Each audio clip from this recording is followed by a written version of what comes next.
Em, entonces hoy día vamos a hacer un alto en lo que es el estudio de hechos que estamos realizando, ¿cierto?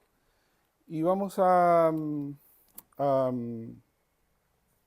vamos a tener un estudio acerca de la reforma, ¿ya? Un poquito vamos a hacer lo vamos a hacer en dos partes. Una parte histórica, ¿cierto? Y también vamos a hacer una parte doctrinal, ¿ya? En esos dos aspectos nos vamos a concentrar. Hablar de la reforma, ¿qué es la reforma en sí? Eh, es un hecho histórico, ¿ya? Que marca su inicio cuando Martín Lutero, ¿no es cierto?, clavó en la puerta de la Catedral de Wittenberg, en Alemania, eh, 95 tesis, ¿ya? Entonces, ahí está, ¿no es cierto?, eh, una imagen ya de una película que se hizo de Martín Lutero. ¿Y qué significa esto o por qué hizo esto Martín Lutero? Eh, Él era un monje agustino, ¿ya? Eh, Era un monje agustino alemán, ¿cierto? Y todos sabemos lo que estaba ocurriendo en aquel entonces, la Edad Media se venía ya arrastrando hace un par de siglos, muchos abusos de parte del clero, de la Iglesia Católica, ¿cierto? O la Iglesia dominante también, como le llaman algunos, por esta influencia que ellos tenían, ¿no? Los reyes, todos los emperadores temblaban ante la presencia del Papa, ¿no? Entonces, tenían que de alguna manera rendirle honores, pleitesía, ¿verdad? Y todo eso se fue convirtiendo en una vorágine de abusos y de maltrato. Y obviamente a los que eran oprimidos bajo estas prácticas era la gente común, la gente del pueblo. Y una de las cosas que eh, les ayudaba mucho al clero, ¿no es cierto?, y a toda la cúpula de la iglesia, era que la gente no tenía acceso principalmente a la Biblia, ¿ya? La gente no tenía la Biblia, no se disponía de, como hoy día, por ejemplo, usted tiene una Biblia en su mano y hoy día podemos incluso tener hasta más de una versión de la Biblia, ¿cierto? Eh, Seguramente usted en su casa probablemente tiene incluso hasta más de una Biblia, ¿ya? Bueno, en aquel entonces no se disponía de Biblias, ¿ya? Las Biblias estaban eh, en los conventos, en los monasterios, ¿cierto? En las catedrales, ahí habían copias de la Biblia y eran unos libros tremendos, ¿no? Porque la mayoría estaban escritos a mano, ¿no es cierto? No existía tampoco la imprenta, por lo tanto, todas las copias que habían de la Biblia eran copias hechas a mano, ¿ya? Así que lo que se disponía en realidad eran muchos manuscritos, ¿verdad? Y vamos a hacer un poco una cronología, ¿no es cierto?, de los hechos para que nos vayamos más o menos ubicando un poco en el tiempo. En el año 1843 nace Martín Lutero, el 10 de noviembre, en la ciudad de Erfurt, en Alemania. En el 1505 él ingresa al convento de los monjes agustinos en Erfurt, ¿ya? En el 1507 es ordenado sacerdote. Entre el 1510 y el 1511 él viaja a Roma y este viaje lo decepciona mucho porque se supone, ¿cierto?, que Roma era el centro neurálgico de la teología, de la doctrina, ¿cierto? Allí estaba la cúpula más grande, más alta de lo que eran los sacerdotes, allí estaba el Papa, ¿cierto? Pero cuando Martín Lutero viaja a Roma, eh, él ve algo, una realidad totalmente distinta de todo lo que él se había imaginado, ¿no? Él ve lo licencioso que eran los sacerdotes, él ve los abusos, ¿no?, que se cometían contra las personas. Él ve que Roma estaba plagada de cantinas y de lugares en donde se cometían todo tipo de maldades, ¿no?, de cosas que eran obviamente contrarias a la fe. O sea, todo lo que él se había imaginado de lo que debía ser Roma era todo lo contrario, ¿ya? Entonces se llevó una terrible decepción cuando llega allá, ¿no? En el 1512 obtiene su doctorado en teología y se convierte en profesor en esta ciudad, ¿cierto?, en donde los príncipes, por así decir, alemanes, que eran como los que gobernaban ciertos territorios, ciertos lugares, ellos se llamaban príncipes electores. Entonces eran como los que venían, por así decir, después del emperador, ¿no es cierto? Carlos V era el emperador en aquel entonces del Sacro Imperio Romano. Y en cada grandes territorios, por así decir, estaba dividido el imperio, y uno de esos era la ciudad o el reinado en donde Wittenberg era como la capital de ese ducado, ¿ya? Y el príncipe elector que gobernaba en ese lugar fundó esta universidad, ¿ya?, en su ciudad capital, en Wittenberg. Entonces, a Martín Lutero lo nombra catedrático, ¿no es cierto?, de filosofía y de teología en esa su universidad, ¿ya? Así que él ocupaba un puesto importante, ¿no? Era profesor, ¿no es cierto?, enseñaba ya allí en ese lugar, así que tenía una posición importante en ese lugar Martín, ¿ya? Y él comienza a enseñar en Wittenberg. En 1516 aparece la primera edición del Nuevo Testamento en griego por Erasmo de Rotterdam, ¿ya? Erasmo de Rotterdam era un teólogo, ¿cierto?, un filósofo, un pensador muy importante de ese siglo, el siglo XVI, y él fue el primero que compila, junta muchos manuscritos, ¿cierto?, de los que estaban disponibles en aquel entonces, manuscritos de la Biblia, obviamente, estamos hablando de la Biblia, en este caso el Nuevo Testamento, ¿cierto?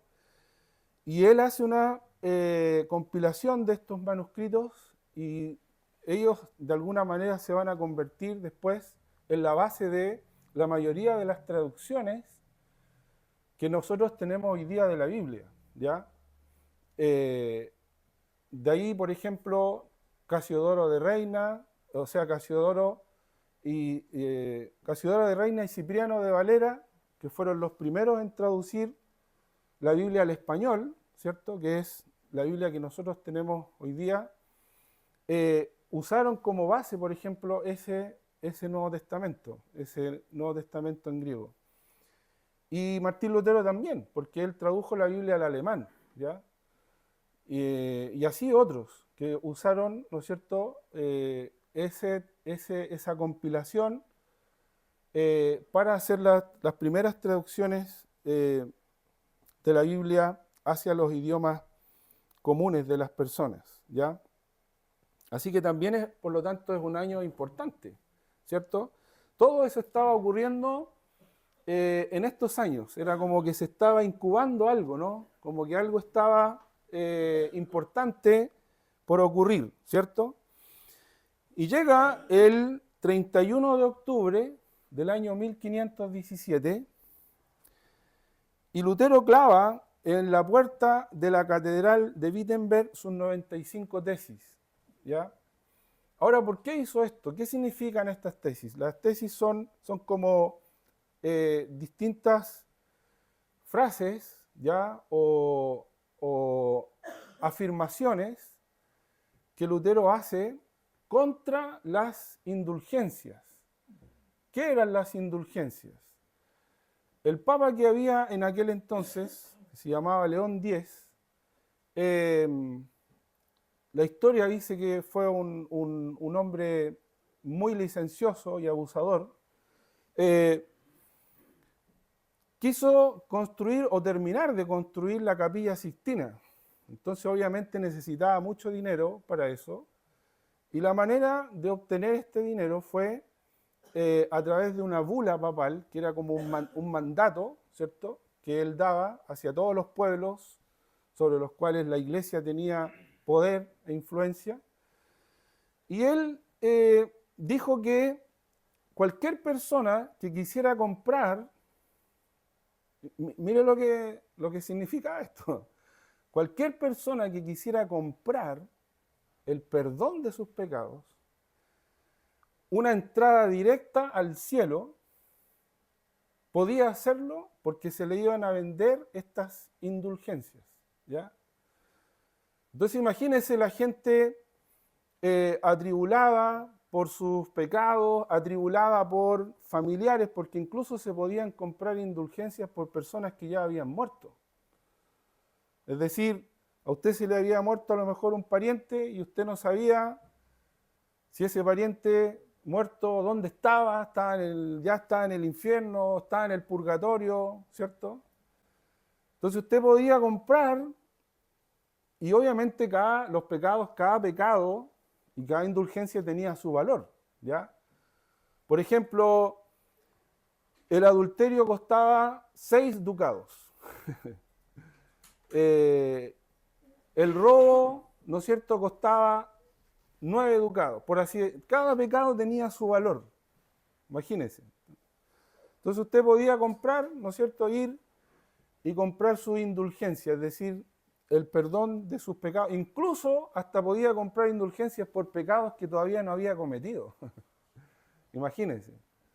O sea, la cuestión era juntar dinero a como dé lugar, ¿cierto? Ese era el objetivo, ¿ya?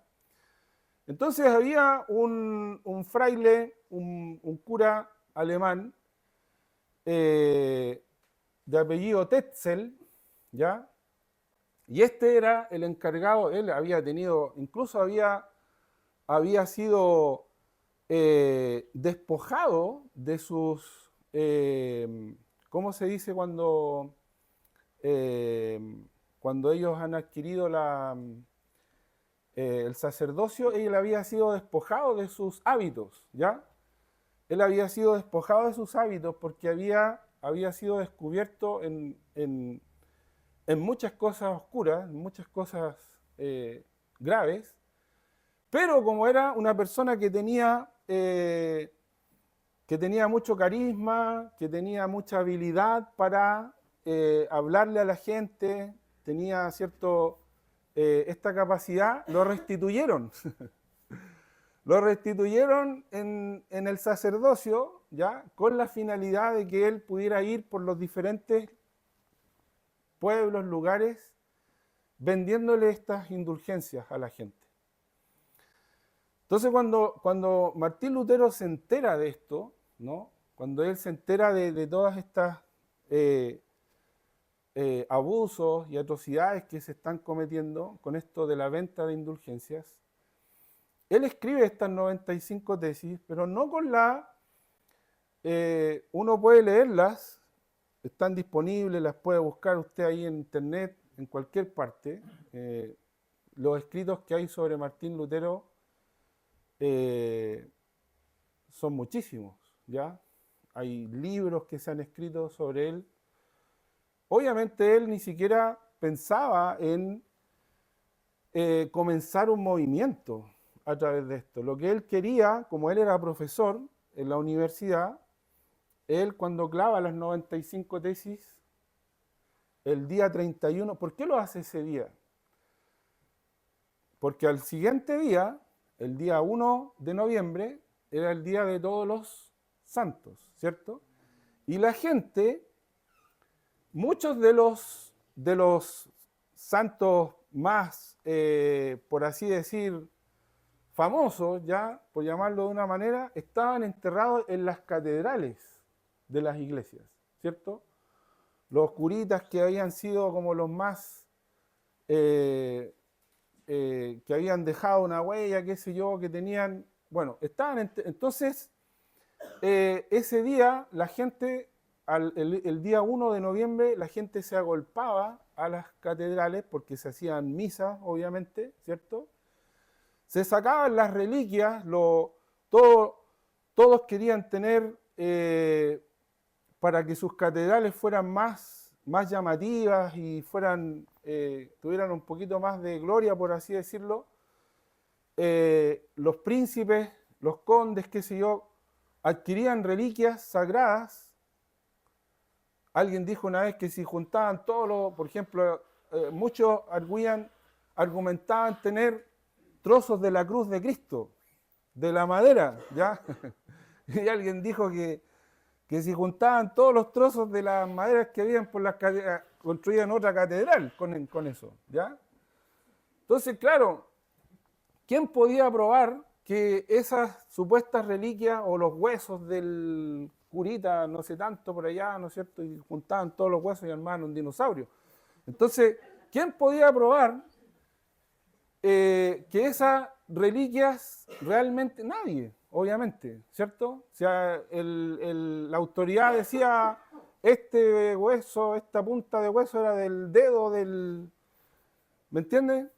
La gente lo creía. Entonces, el ir a observar a esas reliquias ese día era como toda la gente se agolpaba. Entonces, Martín Lutero aprovecha esa instancia y dice, bueno, aquí se va a juntar un montón de gente, ¿ya? Y quiero que ellos vean esto que yo escribí para que podamos discutirlo, porque no es posible que la gente ignore estas cosas, ¿ya? Mire, no hay peor cosa, hermanos, que la ignorancia, ¿ya? La ignorancia, la madre de todos los vicios, de todos los males, cuando una persona, y peor aún, ¿ya? Porque a veces uno puede ser ignorante porque uno no puede saber todas las cosas, ¿ya? Eh, pero querer ser ignorante de gusto, como se dice, eso ya es el colmo, ¿ya? Si usted puede tener la posibilidad de aprender, de instruirse en algo, hágalo, ¿ya? Porque una cosa es que no sepamos todo, por supuesto que no podemos saber todas las cosas, pero el Señor nos ha dado a todos una capacidad, hermanos, de poder aprender, de poder tener un poquito de materia gris en la cabeza para retener algunas cosas. Entonces, mire, eso entre paréntesis. Hoy día hemos entrado en estos tiempos como en un adormecimiento intelectual, ¿ya? Y eso es peligroso, porque la gente, por ejemplo, ha perdido la capacidad de leer, de instruirse, ¿ya? Hoy día todo lo queremos rápido nomás, ¿ya? Escuchamos algo en la tele, ya no, salió en la tele, así que lo dijeron en la tele, así que tiene que ser verdad. O salió, lo vi en TikTok. No, no, no, no puede ser así, ¿ya? Menos un creyente, menos un hijo de Dios. Y sobre todo en las cosas espirituales, ¿ya? Tenemos que ser, como se dice, como los hermanos de Berea, ¿ya? Los berianos. Ya en algún momento vamos a llegar ahí en el libro de los Hechos. ¿Qué hacían los hermanos de Berea, los berianos? Dice que ellos cuando escuchaban, ¿no es cierto?, una enseñanza o algo, después ellos cuando volvían a su casa, ¿qué hacían? Ellos escudriñaban para ver si era cierto lo que les habían dicho. O sea, ellos se preocupaban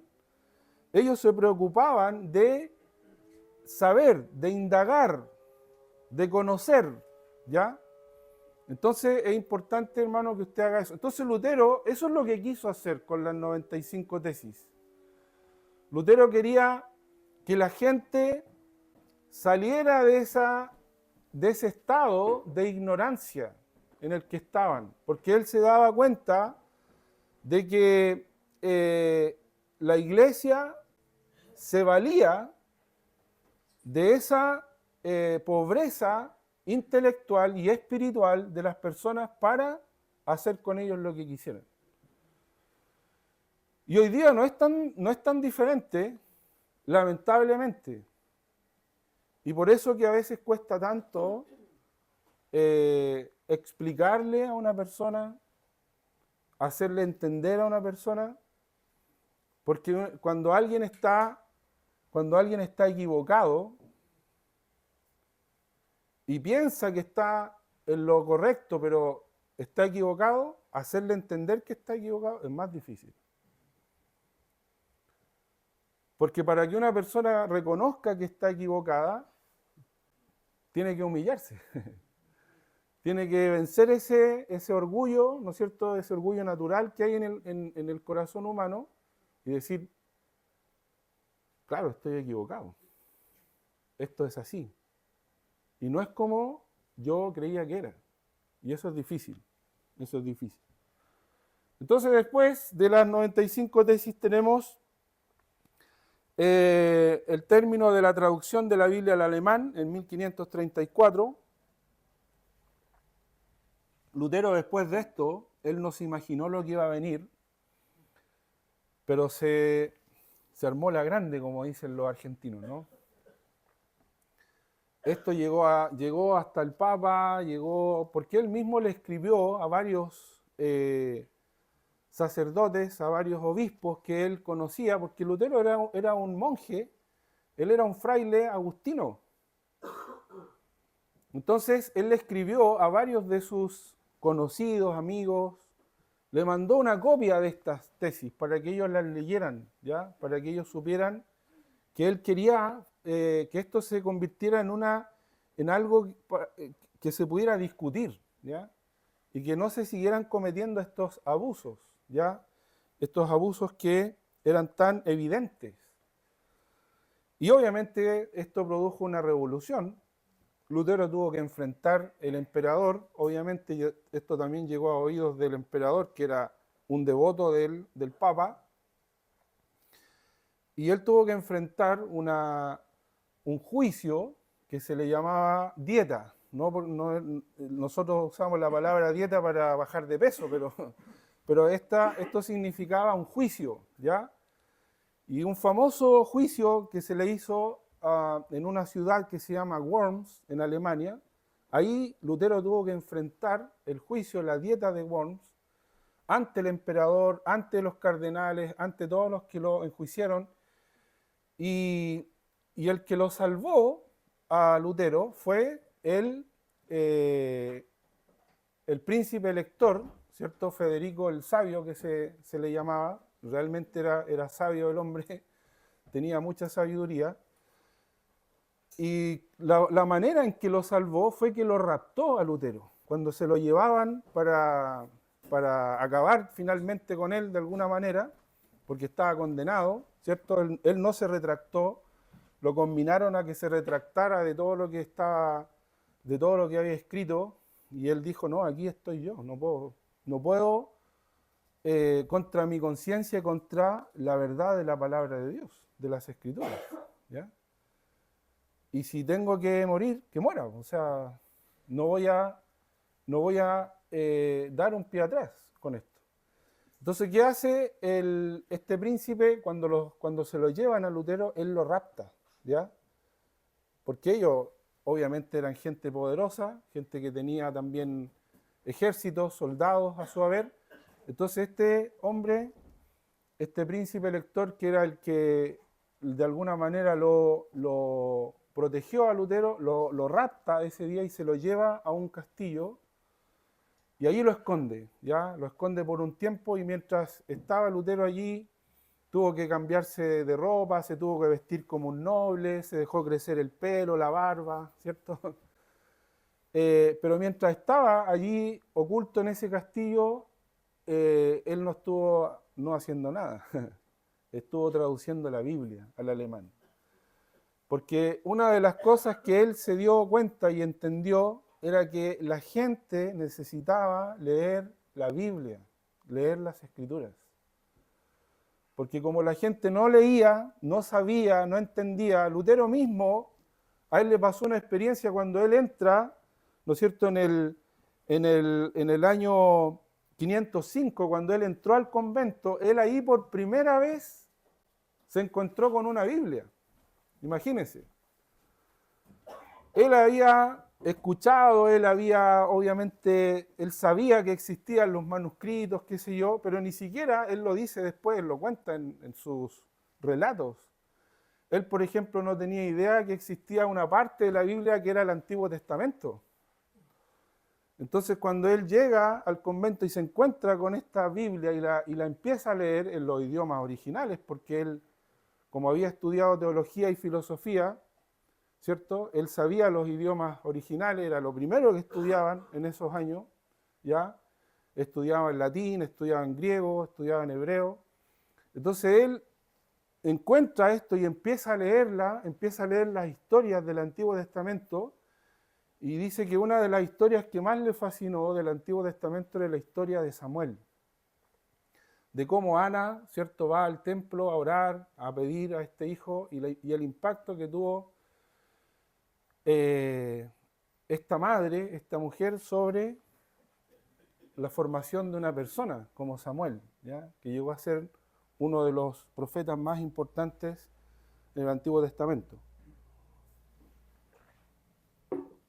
Entonces Lutero se da cuenta de que la gente necesita, sobre todo, la Biblia, pero la Biblia en su idioma para que la pueda leer, para que la pueda conocer. Hermano, si nosotros supiéramos, por ejemplo, lo que estos hombres tuvieron que hacer para poder traducir la Biblia en aquellos años, esto era condenado por la iglesia. Era condenado por la iglesia. Muchos de estos hombres tuvieron que sufrir el destierro. Por ejemplo, Cipriano de Valera tuvo que huir, tuvo que pasar por diferentes lugares hasta llegar a Inglaterra, y cuando estaba ahí oculto en Inglaterra, también lo protegieron algunas personas, porque la Inquisición iba tras él. Y gloria al Señor que no lo atraparon, porque gracias a eso y a todo el sacrificio que tuvo que hacer, hoy día nosotros podemos tener la Biblia en nuestro idioma. ¿Se da cuenta? Claro, hoy día es fácil, uno hasta en internet tiene la Biblia, pero uno no sabe, ignora todo lo que estas personas en aquellos años tuvieron que luchar, sufrir, padecer para poder traducir la Biblia a nuestros idiomas. A Wycliffe lo quemaron. A Wycliffe lo quemaron por traducir la Biblia al inglés, imagínense, ¿ya? Hoy día hay una organización internacional que lleva su nombre, ¿cierto? Y esa organización está preocupada, está organizada para tratar, dentro de todas sus posibilidades, traducir la Biblia o partes de la Biblia a los idiomas que aún todavía no han sido traducidos, a los idiomas en los que aún no ha sido traducida la Biblia. Imagínense, a estas alturas todavía hay idiomas a los cuales la Biblia no ha sido traducida. Incluso esta asociación ha logrado que algunos dialectos, porque hay muchos pueblos hoy día en el mundo que no tienen un idioma, para que un pueblo, una nación, una etnia pueda tener un idioma, el idioma tiene que ser, hay que hacer un trabajo lingüístico tremendo para que un dialecto, una lengua, pueda ser convertida en un idioma para que luego pueda ser escrito, ¿cierto? Pueda tener una escritura y la gente lo pueda leer y pueda saber lo que está leyendo, ¿cierto? Lo que tiene ahí frente a ellos. Entonces es un trabajo tremendo.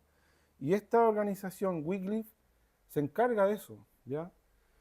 De que hay en este momento lugares, hay tribus o hay etnias que no tienen su lengua, su dialecto convertido en un idioma y ellos están trabajando en eso. Entonces uno cree que esto es de un día. No. Aquí tenemos la hermana Cecilia, ella es profesora de lenguaje. ¿Cuán difícil es? ¿Cierto? A veces nosotros mismos, ¿cuánto luchamos con nuestro propio idioma? Entonces imagínense hacer este trabajo. Tremendo, ¿ya? Entonces lo que estos hombres hicieron, hermanos, obviamente con la ayuda del Señor, por supuesto, Dios estaba detrás de esto, pero aquí había una dedicación de la vida entera. Mire, Lutero dice que las personas que lo conocían y lo veían, se imaginaban que ya estaba casi como un fantasma, porque habían días que no comía, días en que pasaba, no sabía si era día o noche, porque estaba tan abocado a esta tarea de traducirle la Biblia a las personas para que ellos lo pudieran leer, para que ellos lo pudieran tener en su idioma. Entonces era un sacrificio, era un tremendo sacrificio que ellos estaban haciendo. Obviamente el Señor estaba ayudándoles también, ¿no? De su lado. Otro hito importante de estos años es que ya estaba ocurriendo esto de que se estaba produciendo este movimiento tan grande de la reforma que iba a traer un cambio, por eso que se llama así, reforma, iba a traer un cambio radical a la iglesia, a la fe, ¿no? Esto no estaba ocurriendo solamente en el entorno de Lutero, en Alemania. Otros focos estaban surgiendo en otros lugares, y en Suiza, en Ginebra, se levanta otro hombre importante de la Reforma, que es Juan Calvino, ¿ya? Y la influencia de este teólogo también y de este filósofo iba a ser tan potente en su entorno que él incluso fundó un estado eclesiástico ahí en Suiza, en Ginebra, ¿ya? Es decir, esta ciudad se constituye sobre la base de la Biblia, imagínense. A ese punto, el poder y la influencia que tuvo la enseñanza de la Biblia, de las Escrituras, ¿ya? Así que también fue eso muy, muy importante y ocurrió en esos años. En el año 1545, el emperador Carlos V convocó al Concilio de Trento, y este concilio duró hasta el año 1563, es decir, casi 20 años, imagínense. ¿Y cuál fue el propósito de este concilio? Formular la contra a las tesis, a la reforma. Imagínense, casi 20 años estuvieron trabajando para replicar ya lo que no podían detener, ¿no? Era imposible. Así que, tremendo también, ¿no? Y finalmente, en el año 1546, muere Martín Lutero en Eisleben el día 18 de febrero. Ya llega entonces la muerte de Martín. Él no sabía, pero una de las cosas, por ejemplo, que se dio cuenta, que muchos de sus seguidores, y claro, la gente cuando entendió y empezó a darse cuenta de lo que estaba ocurriendo, muchos se convirtieron como en seguidores de él y se empezaron a llamar luteranos. Cuando Martín Lutero se entera de esto, estaba en el castillo de Wartburg, ahí donde lo tenían protegido el príncipe elector. Cuando él se entera de esto, él deja todo inmediatamente, va ahí a Wittenberg y llega a la ciudad, se da cuenta que la gente se había vuelto loca, que habían sacado, por ejemplo, todo esto de las reliquias, las imágenes, habían destrozado todo, la gente estaba así como un tipo así como 18 de octubre del Chile despertó, una cosa así, ¿ya? Claro, él encontró como la locura, ¿ya? Como que la gente dijo, aquí nos liberamos de todo esto y nos faltó poco prenderle fuego a la catedral, ¿no? Entonces cuando Martín llega y se encuentra con este cuadro, él con amor, pero con mucha firmeza, con mucha vehemencia, le habla a la gente. Y estuvo una semana entera predicando. Imagínense, una semana entera predicando acerca de esto, ¿ya? Y obviamente lo primero que les dice Martín a ellos es que él no quiere que ninguno se llame luterano, porque él no está haciendo esto para que la gente lo siga a él. Y él les dice, ¿acaso yo morí en la cruz por ustedes? Ustedes tienen que ser cristianos. Pero ¿qué significa ser un cristiano realmente? Un seguidor de Cristo. Y ahí les habló y les predicó, ¿no es cierto?, acerca de lo que significa realmente la fe y lo que significa realmente seguir a Cristo. Bueno, como siempre, hay gente que le entra por un oído y le sale por otro, porque hasta el día de hoy existe la iglesia luterana, ¿ya? O sea, es como que le hubiese hablado al viento, parece Martín Lutero. Obviamente que hubo muchos que sí le entendieron y sí comprendieron, pero los más les gusta más la parte de lo que significa revelarse, el movimiento social, que lo espiritual, ¿ya? Parten al revés, ¿no? Por las cosas. Bueno, la Reforma, obviamente, la historia le da el inicio, marca el inicio con esto de las 95 tesis, ¿ya? Que Martín Lutero clavó ese día 31 de octubre. Pero para ser justos, hay que decir que 100 años antes, ya, pasemos a la otra, 100 años antes de Martín Lutero, en lo que se conocía en aquel entonces como el Reino de Bohemia, hoy día corresponde a lo que es República Checa, ¿ya? Para los que hemos ido a Europa, no. Para los que conocen Europa, ustedes se ubican ahí en el mapa, más o menos, ¿cierto? O lo revisan después allí en Google. Existió este hombre que también era un monje, un sacerdote importante, que se llamaba Juan Hus, ¿ya? 100 años antes de la aparición de Lutero, el 6 de julio de 1415, fue quemado en la hoguera Juan Hus. Y a él se le reconoce como el precursor de la Reforma, ¿ya? Porque él fue el primero que condenó, ¿cierto?, los abusos, ¿ya?, que cometía la Iglesia, la corrupción moral, la riqueza que se estaba acumulando, y por eso en el concilio de Constanza, él fue condenado a morir en la hoguera, ¿ya? Fue condenado a morir en la hoguera. Cuando lo estaban quemando, dicen varias leyendas, ¿cierto? No sabemos si esto realmente fue así, difícil saberlo, pero muchos creen que fueron estas sus últimas palabras cuando él estaba muriendo en la hoguera. Él dijo supuestamente esto: ahora me asan a mí, pobre ganso, porque la palabra hus es ganso, o significa ganso, ¿ya? Pero dentro de 100 años vendrá un cisne contra el cual no prevalecerán. Y justamente 1517, ¿cierto?, 100 años después, Martín Lutero estaba clavando las 95 tesis ahí en la puerta de la catedral de Wittenberg. Ahora, justo en la puerta siempre estaban los escudos de armas, ¿cierto?, de las ciudades o de los ducados, y el escudo de armas de Wittenberg, ¿saben lo que tenía ahí en el centro? Un cisne. Tenía un cisne, ¿ya? Entonces, algunos creen, ¿no es cierto?, que Hus estaba dando como una especie de profecía ese día, ¿ya?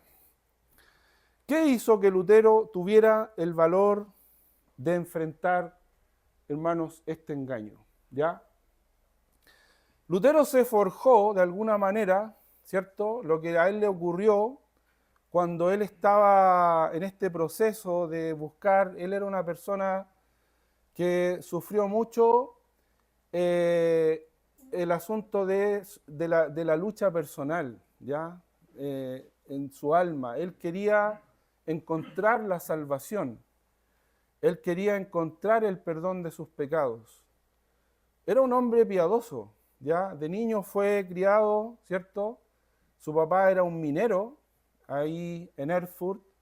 Su madre era dueña de casa, pero él fue criado como con una educación muy rígida, ¿cierto? Como era en la antigüedad, ¿no? Se criaba de una forma muy rígida, ¿ya? Y Lutero siempre, él dice que luchó contra esto en su corazón. ¿Cómo puedo alcanzar el perdón de mis pecados? ¿Cómo puedo ser libre en mi conciencia, en mi corazón, de saber que soy una persona mala, que he pecado, que he ofendido a Dios y que estoy bajo el juicio, bajo el castigo de Dios, bajo la condenación? Entonces cuenta su biografía de que él un día iba de regreso a su casa bajo una gran tormenta y un rayo cayó cerca de él y lo hizo caer de su caballo, ¿cierto? Y esa situación le produjo un temor tan grande acerca de la muerte, ¿ya? ¿Qué va a pasar conmigo cuando muera? Me voy a ir al infierno, porque soy un pecador que no he alcanzado el perdón y la gracia, y de la gracia de Dios para la salvación. Entonces eso le hizo recapacitar y decir, ¿qué hago para poder tener alivio en mi conciencia y en mi alma? Entonces ahí él decide entrar al convento de los agustinos, ¿ya?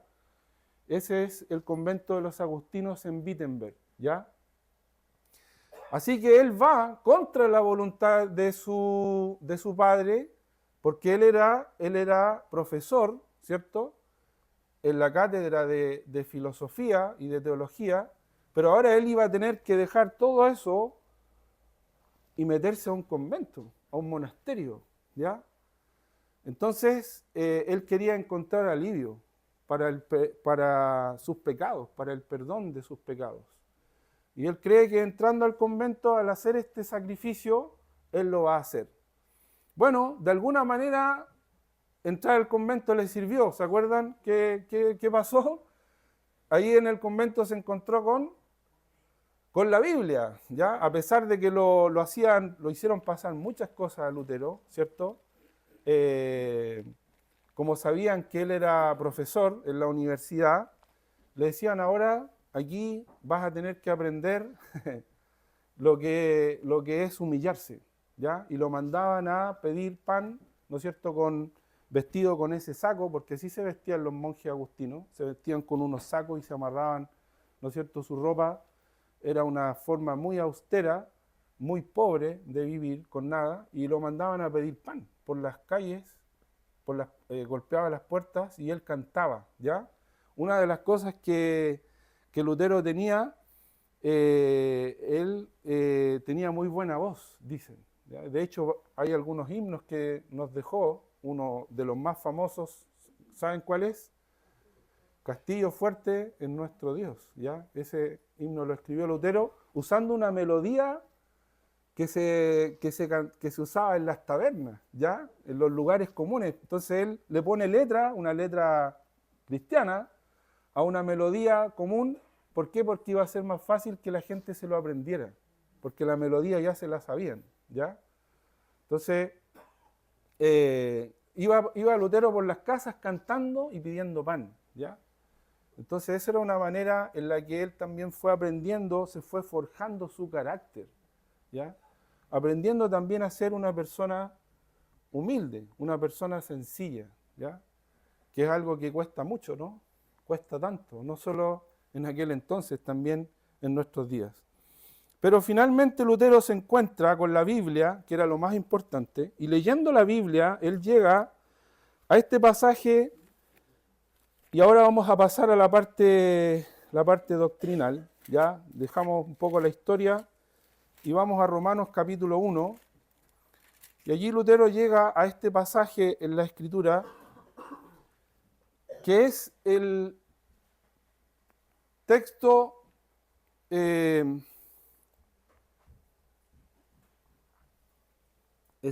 clave del libro de Romanos, ¿ya? Romanos capítulo 1, versículo 17. Cuando él llega a este versículo, él lee, porque en el Evangelio la justicia de Dios se revela por fe y para fe, como está escrito, mas el justo por la fe vivirá. Cuando Lutero lee esto, él dice, en ese momento yo entendí el Evangelio. En ese momento entendí que Dios me estaba mostrando la verdad del Evangelio y en ese momento yo nací de nuevo y llegué a entender esta gran verdad del Evangelio del Señor. ¿Qué significa entonces esto de esta verdad del Evangelio que descubrió Lutero? Hay tres cosas ya que Lutero descubrió en este versículo, ¿ya? ¿Qué fue lo que Lutero descubrió en este texto?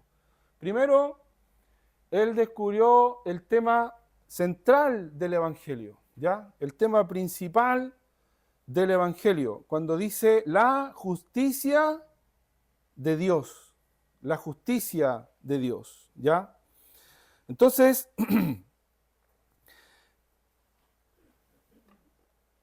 la justicia de Dios, o mejor dicho, aún la justicia que es de parte de Dios. Esa sería una traducción más literal de esta porción allí en Romanos 1:17. La justicia que es de parte de Dios.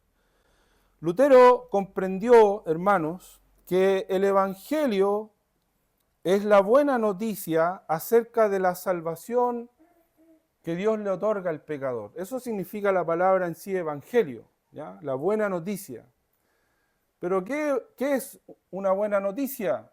O en este caso, ¿de qué noticia está hablando? De eso, fíjese. Dice, porque en el Evangelio la justicia de Dios. La buena noticia del Evangelio es que Dios mismo, hermano, Dios mismo ha hecho provisión para salvar al hombre que está condenado por el mismo Dios que lo quiere salvar. Mire, esto parece como una contradicción. ¿Cómo puede acaso ser Dios al mismo tiempo el juez y el que justifica? Pablo también se hace esa pregunta. Fíjese, ahí en el capítulo 3, si me acompaña allí un poquito más adelante, en el mismo Romanos, en el capítulo 3, el versículo 26. Si alguien lo puede leer, por favor. Romanos 3, 26. Con la mira de manifestar en este tiempo su justicia, a fin de que Él sea justo y el que justifica al que es de la fe de Jesús. ¿Se da cuenta? Es como una contradicción, ¿ya? Es como algo enigmático, ¿ya? ¿Cómo puede el mismo Dios que nos juzga, que nos condena, porque Él es el juez, quién fue el que decretó que el pecado o la paga del pecado es la muerte? ¿Quién decretó eso? Dios. Dios le dijo a Adán y Eva, ¿cierto?, en el huerto, el día que ustedes coman de este fruto, van a morir. No porque el fruto en sí iba a tener veneno. Ellos no se comieron el fruto que tenía veneno y el veneno les entró en el torrente sanguíneo y se murieron. Como cuando lo muerde una serpiente a una persona. No. Era la desobediencia. Ese era el pecado. El no confiar en Dios, el no creer lo que Dios les estaba diciendo. Entonces el pecado era la desobediencia y Dios decreta en ese momento que la paga del pecado iba a ser la muerte. Y eso es lo que dice aquí Pablo también en Romanos, capítulo 6, versículo 23, porque la paga del pecado es muerte. Eso es lo que produce el pecado. El pecado mata. Mata espiritualmente, pero mata también físicamente. Es decir, el hombre muere en todos los sentidos. El hombre muere físicamente, pero también muere espiritualmente. Incluso la muerte espiritual es primero. Porque nosotros ya después de Adán y Eva, todos venimos a este mundo ya venimos muertos espiritualmente. Ya estamos separados de Dios. Una vez que Adán y Eva pecaron, de ahí para adelante toda la raza humana cayó con ellos. Entonces, cuando Lutero está leyendo esto y empieza a su mente a abrirse, porque eso hace el Evangelio, hermanos. El Evangelio ilumina la mente del pecador. Es como que a usted se le corre una cortina, ¿no? Está todo oculto, está todo velado y se corre la cortina, ¿verdad? Y empieza a alumbrar la luz, empieza a entrar la luz, en este caso del Evangelio. Y Lutero comienza a comprender esta gran verdad que revela, por eso dice revela. En el Evangelio la justicia de Dios se revela, es decir, se quita la cortina, la venda que está en los ojos. Por eso que el Evangelio tiene poder, hermano. Y lo dice en el versículo anterior el apóstol Pablo. Porque no me avergüenzo, Romanos 1:16, del Evangelio porque es poder de Dios para salvación. El Evangelio tiene eso, ese poder. Por eso que nosotros no necesitamos adornar el Evangelio. El Evangelio es tan sencillo, dijo Jesús, que hasta un niño lo puede comprender. Entonces nosotros no necesitamos, no tenemos la autoridad, el derecho de adornar el Evangelio o de cambiarlo, de modificarlo como para que la gente se sienta más. No, el Evangelio en sí mismo es poderoso porque está basado en la obra que Dios hizo a través de Cristo en la cruz. Entonces, ¿cómo puede ser posible que el mismo Dios que condena al mismo tiempo sea el que quiera justificar al pecador? Es posible solamente por lo que hizo Cristo por nosotros.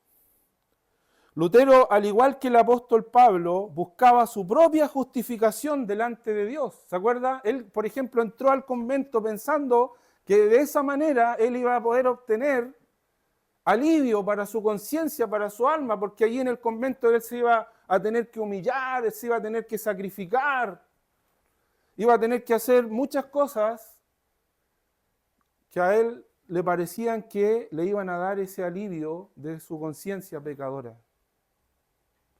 Él se laceraba a sí mismo, dice que pasaban días, ¿cierto?, en que él estaba ahí con un látigo, dándose, ¿no es cierto?, mortificando su carne, pero no encontraba, no llegaba a encontrar el alivio. Porque no es esa la manera, no ese es el camino. Dios solamente nos salva por medio del Evangelio. Romanos capítulo 3, versículo 28 dice lo siguiente, Romanos capítulo 3, versículo 28. Concluimos pues que el hombre es justificado por fe sin las obras de la ley. Sin las obras de la ley. ¿Se da cuenta? Pablo también, al igual que Lutero, tuvo esta lucha, ¿ya? Él creía, él lo dice en Filipenses capítulo 3, él dice que él corría por su propia justicia.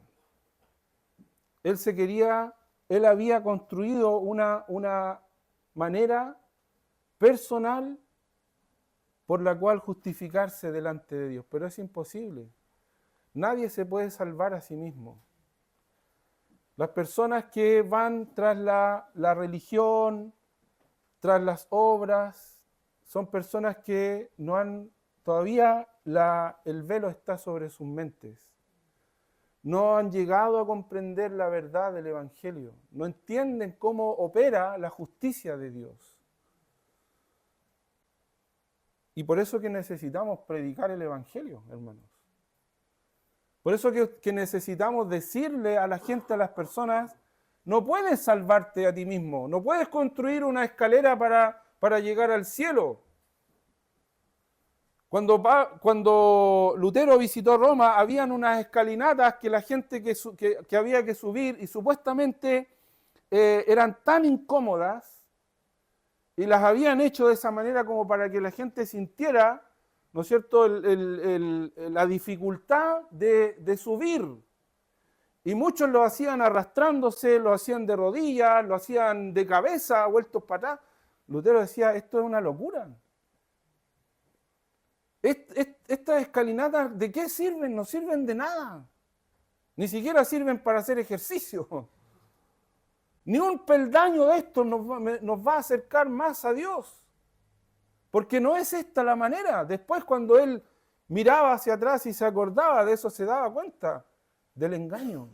De cómo le tratan de meter a la gente este engaño en la cabeza, de que ellos por sus medios y por sus esfuerzos pueden alcanzar el favor de Dios. Pero no se puede, porque la justicia de Dios se revela en el Evangelio. ¿Y de qué manera lo hizo Dios? ¿De qué manera Dios reveló su justicia? Más de 60 veces se utiliza la palabra justicia en la epístola a los Romanos. Y Dios reveló su justicia por medio de la muerte de Cristo en la cruz.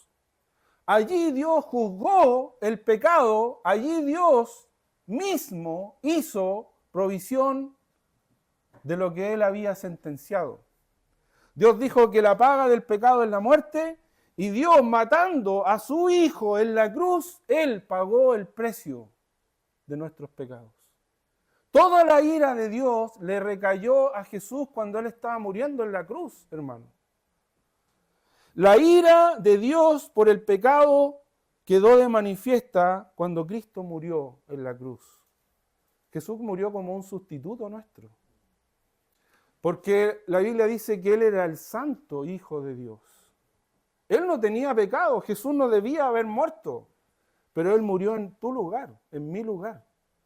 Por eso que Él pagó el precio de nuestros pecados al morir en la cruz. Y de esa manera Dios manifestó su justicia, y cuando Cristo muere en la cruz del Calvario, entonces el juez, el que había decretado el pago del pecado, se estaba satisfaciendo a sí mismo. Pero el Evangelio dice que Jesucristo no solamente murió en la cruz. ¿Qué dice también el Evangelio que ocurrió al tercer día? El Señor resucitó. Y por medio de la resurrección de Cristo, Dios reveló su justicia poniendo la salvación al alcance de todos nosotros, al alcance del pecador, de todo aquel que cree. Porque si Cristo hubiera muerto y no hubiera resucitado, ¿qué habría significado eso? Habría significado que Él también era un pecador. Habría significado que Él también hubiera necesitado un Salvador, un Redentor. Pero Cristo se levantó de los muertos, resucitó. ¿Y qué quedó demostrado con eso? Que Él era el santo Hijo de Dios. Y que todos nosotros podemos tener salvación en Él si creemos. Como cuando Jesús le dijo a Nicodemo, así es necesario que el Hijo del Hombre sea levantado, para que todo aquel que en Él cree no se pierda, mas tenga vida eterna. ¿De qué estaba hablando Jesús ahí? Le estaba diciendo a Nicodemo, ¿cierto?, que Él iba a morir en la cruz, pero que Él iba a resucitar. Y que todo aquel que en Él creyera iba a ser salvo por la obra que Él haría por nosotros. Esto nos lleva entonces al segundo punto del Evangelio, de lo que descubrió Lutero en Romanos 1:17, que es el medio por el cual recibimos el Evangelio. ¿Ya? El medio por el cual recibimos el Evangelio. El primer punto era el tema principal del Evangelio, pero ahora el medio por el cual recibimos el Evangelio. Dice, por fe y para Fe, por fe y para fe, de principio a fin. Lutero comprendió que la fe no es un acto externo simbólico, como si fuera una especie de varita mágica. La fe no es una varita mágica que usted puede usar en determinados momentos cuando está con problemas, cuando está pasando por alguna dificultad. Ah, tengo que tener fe, porque con fe voy a salir de esta. Con fe lo voy a superar. Con fe voy a salir a... No, la fe no actúa de esa manera. ¿Qué es la fe? La fe es el medio por el cual alcanzamos esta salvación. Pablo escribió en Efesios capítulo 2, versículo 8, dice que por gracia sois salvos por medio de la fe, no por obras para que nadie se gloríe. Y dice que la fe es un don de Dios. Mire, o sea que ni siquiera la fe es algo que usted tiene. Usted no puede decir, esta fe la tengo yo. La fe es algo que Dios le otorga también a cada uno de nosotros. Es un don de Dios. O sea, si usted hoy día tiene fe o confía en el Señor, no es porque usted hizo un curso, le dieron un taller o hizo un par de mantras y ejercicios o algo como para que de repente le surgiera la fe dentro de usted. No. La fe fue algo que Dios mismo también le otorgó a usted como un don. La fe es una virtud espiritual. ¿Qué es primero, la fe o el arrepentimiento? Vamos a leer rápidamente unos versículos, si me ayudan. Hechos capítulo 11, versículo 18. Alguien que lea Hechos 11, 18. Otro que busque 2 Corintios, capítulo 7, versículos 9 y 10. Y otro que busque 2 Timoteo 2, 25. ¿Quién tiene Hechos 11, 18? Yo. Ya. Entonces, oídas estas cosas, callaron y glorificaron a Dios, diciendo, de manera que también a los gentiles ha dado Dios arrepentimiento para vida. Mire, de manera, ¿quién dio el arrepentimiento? Dios. De manera que también a los gentiles ha dado Dios arrepentimiento para vida. Aquí ni siquiera aparece la fe, pero hay arrepentimiento. ¿Y quién lo da? Lo da Dios. 2 Corintios, capítulo 7, versículos 9 y 10. 2 Corintios, capítulo 7, versículos 9 y 10. ¿Quién lo tiene? Ahora me gozo no porque hayáis sido conquistados, sino porque fuisteis conquistados para arrepentimiento, porque habéis sido conquistados según Dios, para que ninguna pérdida padecieseis por nuestra parte. Porque la tristeza que es según Dios produce arrepentimiento para salvación, de que no hay que arrepentirse, pero la tristeza del mundo produce muerte. Bien. Mira otra vez, la tristeza que es según Dios produce arrepentimiento para salvación. Y de esto no tienes que arrepentirte, no tienes que pensar que está mal, que Dios esté haciendo esta obra en tu vida. Porque eso es lo que te lleva a la salvación, el arrepentimiento que Dios produce en ti. 2 Timoteo 2, 25.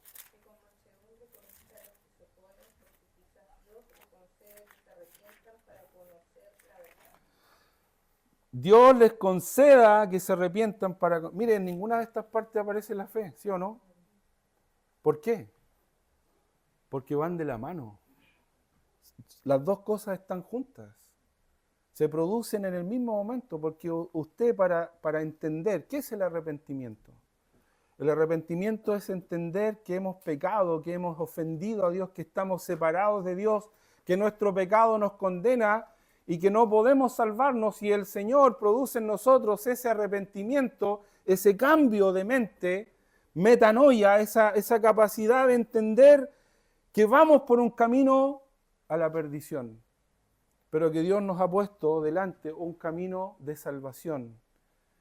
Y eso también es la fe, porque ¿cómo voy a confiar ¿Cómo no voy a confiar en Dios si me doy cuenta de que mi camino está mal y que el camino que Él me ofrece es el camino de salvación? Eso es creer. Entonces es automático, es simultáneo. Él es quien produce todo esto y todo esto ocurre en el momento de ser iluminados por la verdad del glorioso evangelio de salvación en Cristo. Esto le ocurrió a Lutero cuando él leyó Romanos y cuando él entendió esta gran verdad de estas cosas. Por fe y para fe significa que el evangelio lo recibimos y lo aceptamos como la verdad absoluta de nuestra salvación, pero lo seguimos creyendo por siempre y no nos apartamos de él, porque sabemos que no hay otro camino ni otro medio de salvación fuera de Cristo, fuera de Cristo. Esto es lo que algunos teólogos hoy día le llaman la perseverancia de los santos. Es decir, que cuando tú has creído, has confiado en Jesucristo como tu Salvador, tú sigues creyendo y confiando en Él cada día de tu vida, porque has entendido que Él, solamente Él, es el Salvador para siempre. Finalmente, Lutero entendió en el Evangelio que el fundamento en el que se sustenta el Evangelio, ¿cuál es? Fíjese la última frase del versículo 17. Como está escrito, mas el justo por la fe vivirá. El fundamento del Evangelio es la palabra de Dios. Lutero, al igual que Pablo, se dieron cuenta de que esto ya estaba escrito. ¿Y dónde? Este es un pasaje de Habacuc. De Habacuc, capítulo 2, versículo 4, uno de los profetas menores. Estamos estudiando los profetas, de paso hago ¿cómo se dice? Un anuncio, un réclame, como decíamos antiguamente. Los días miércoles estamos estudiando los profetas menores, ¿ya? Todavía no llegamos a Habacuc, vamos a llegar en algún momento.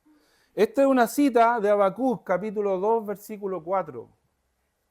Más el justo por la fe vivirá. 3 veces en el Nuevo Testamento se repite este versículo o esta cita de Habacuc.